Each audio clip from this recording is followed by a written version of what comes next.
Hello, everybody, and welcome to my guide for soloing the Blackstone Dragon, the third and final boss of Elite Dungeons 2, also known as the Dragonstone Laboratory.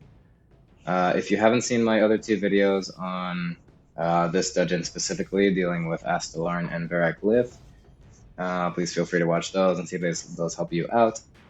If you are just looking for help on Blackstone Dragon, you have come to the right place. I will say, as I've mentioned before in my other videos, I am not a great PVMer, and this is a fairly tricky boss to solo in that he has a lot of mechanics that are easy to deal with, but it is a very long fight, at least for me. You'll see I'm using a Noxious Longbow. I hate to mention again, but I'm a pretty poor player, so I don't have double ascensions or whatever.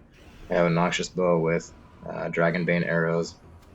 But you'll see that even that being so, and with my inventory of sharks in lieu of sailfish soups or whatever, this is still pretty doable. So, as with my other videos, I'm going to let some of this kill play through as I explain my setup and little things to know about this, and then I will start over to explain the mechanics a little bit better with this fight. So, a couple things to note, this is still the same run as my previous videos of Astalarn and Blackstone Dragon. Apologies, Veraclith.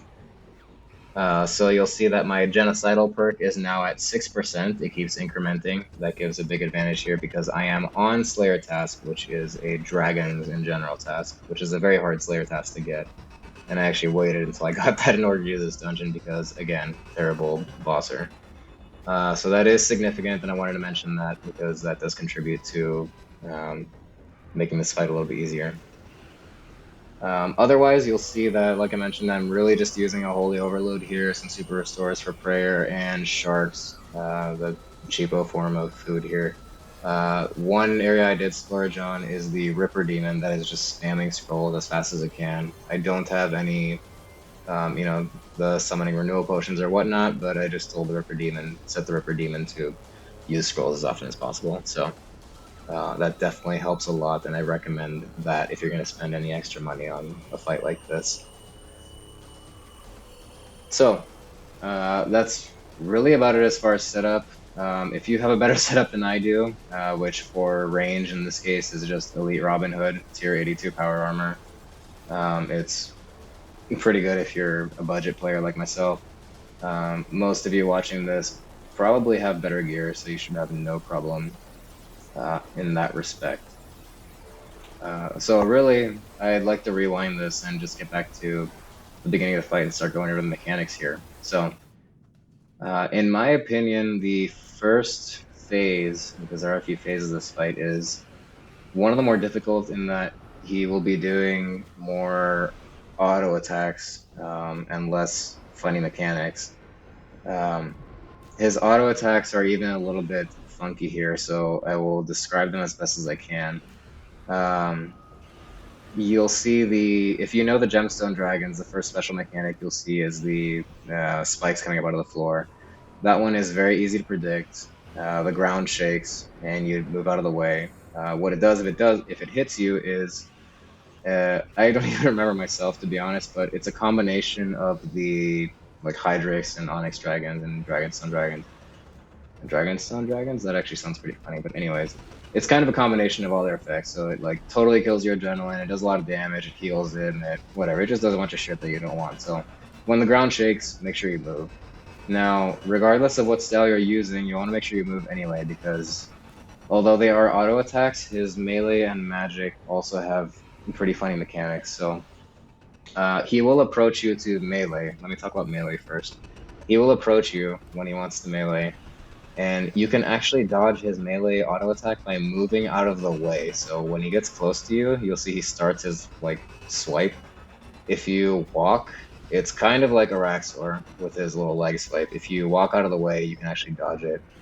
You'll see in this video I do eat it a few times because you have to be pretty frame specific, but you can dodge that. Otherwise, by the way, all of his auto attacks hit for up to around 4,000 if they're not protected against, so it's pretty bad. His magic auto attack is even funnier, if anything.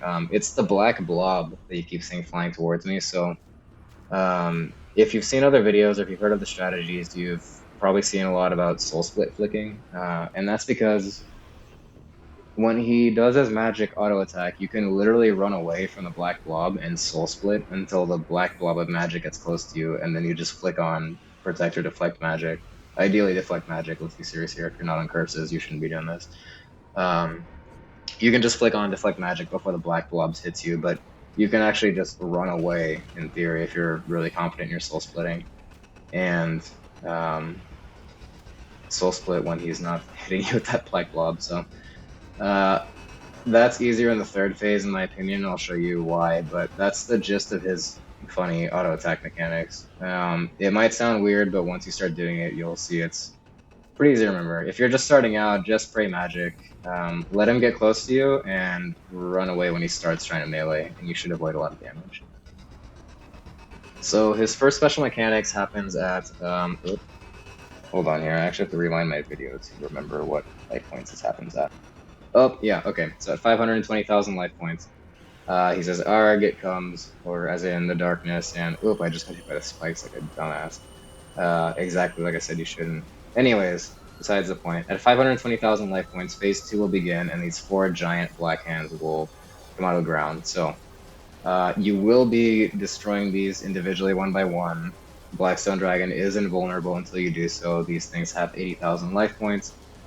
They attack you very rarely with the same type of black blob, similar magic attack that he has, and they'll be immediately followed by these creepy crawling hands that come out in a line towards you. You need to move and avoid those, or else they hit you for a lot of damage that can KO you.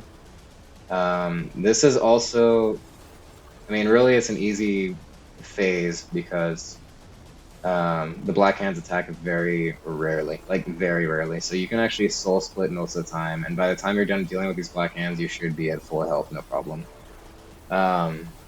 So that's the mechanic. Very rarely, and you'll see here actually ran towards the other black hand. Oh, that's because I killed the other one. Okay, I was gonna say don't fight two at once, but I forgot what I was doing myself here. So yeah, very rarely you'll be hit with a magic attack that's in the form of the black blob that can hit you for about 4,000. You'll see that actually protected from magic and still got hit for about 2,000 something there. So definitely flick to protect from magic when that happens, and then avoid the hands that come at you. Otherwise, you should be able to heal a lot more in this phase than the damage that you take. So it's pretty easy. And I'm gonna fast forward here because this is there's nothing more to say here. You just do what I said. And if your DPS is better than mine, this will go a lot faster for you. So once you've killed the last hand, the third phase will start. In my opinion, this is very similar to the first phase, but much easier. And actually, I'll start by telling you about a mechanic that... No, never mind, he just did it. So I'll start with this mechanic, which is the Ring of Fire thing.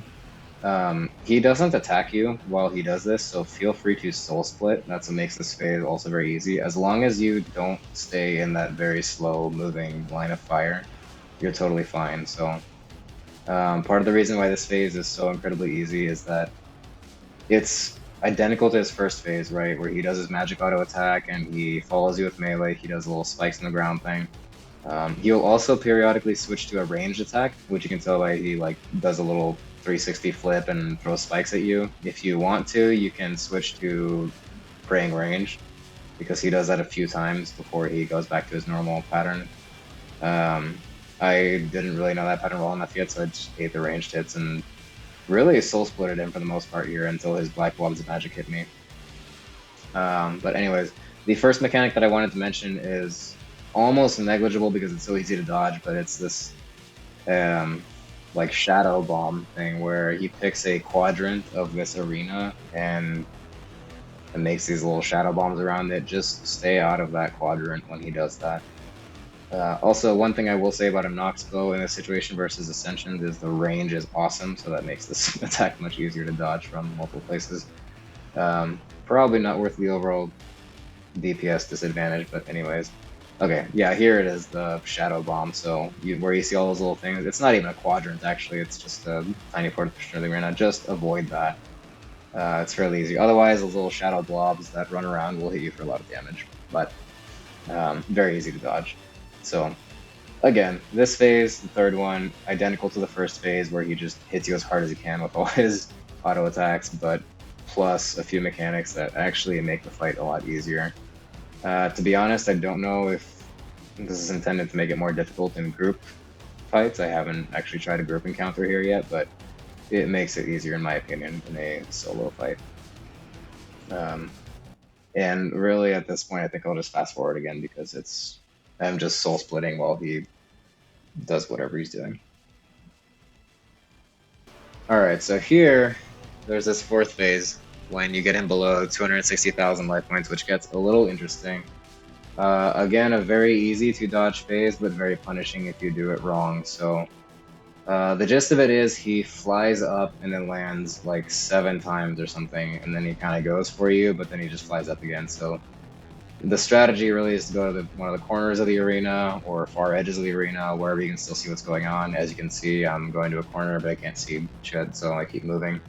As long as you're kind of far away from him. Now, you'll see every so often when he lands, he has this line of fire head towards you.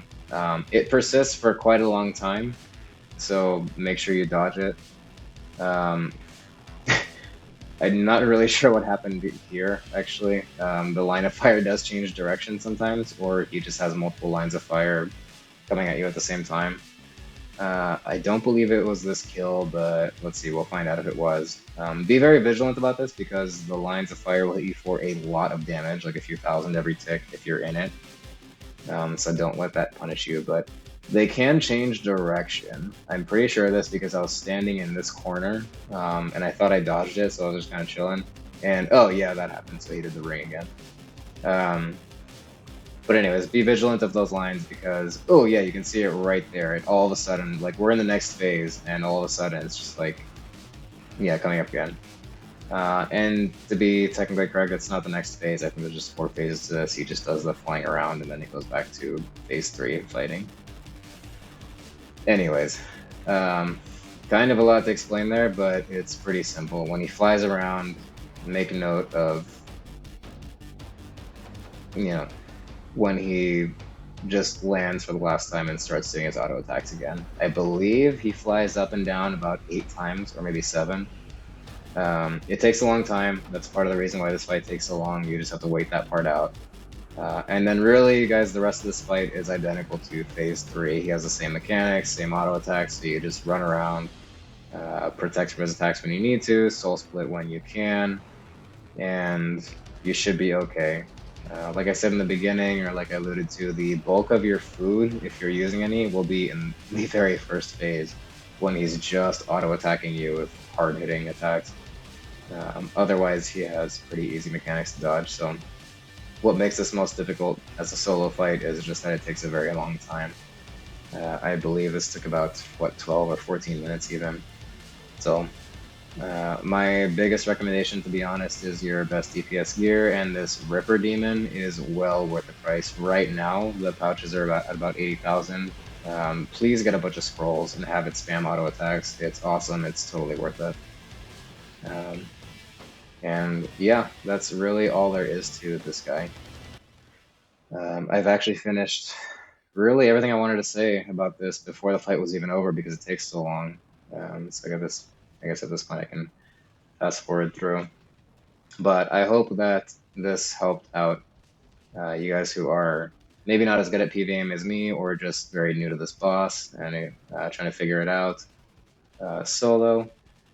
And again, if you haven't seen my other 2 boss videos for this dungeon and are struggling, check those out as well. Hopefully they'll help. Again, if a terrible PVMer like me who's broke can do it, you definitely can.